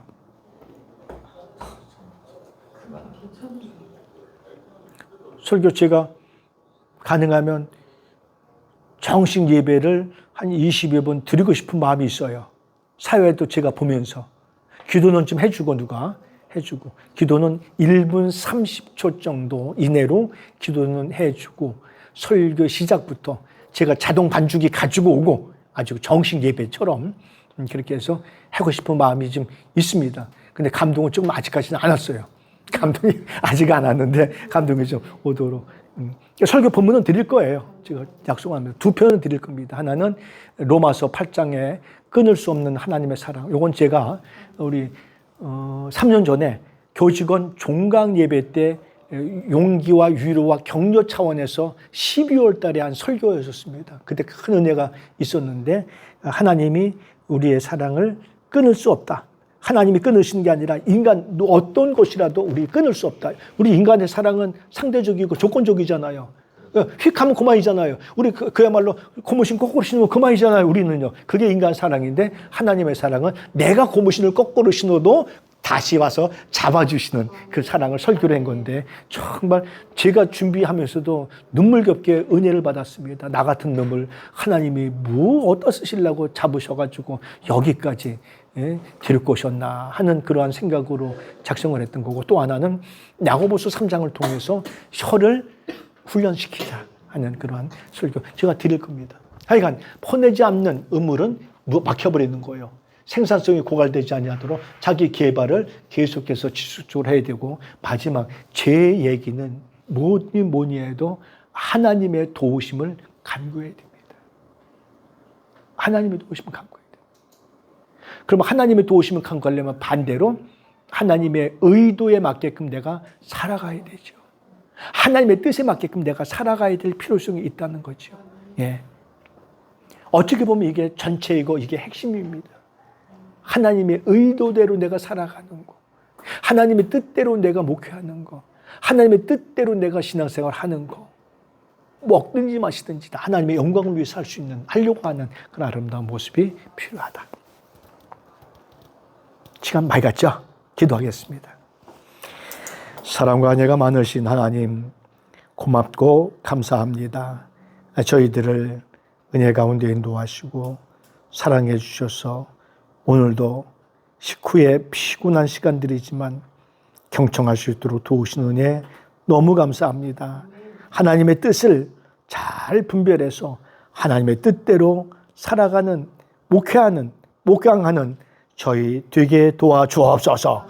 남은 시간 하나님 함께 하심을 믿고 우리 구주 예수 그리스도 이름으로 기도합니다. 아멘. 고맙습니다. 감사합니다.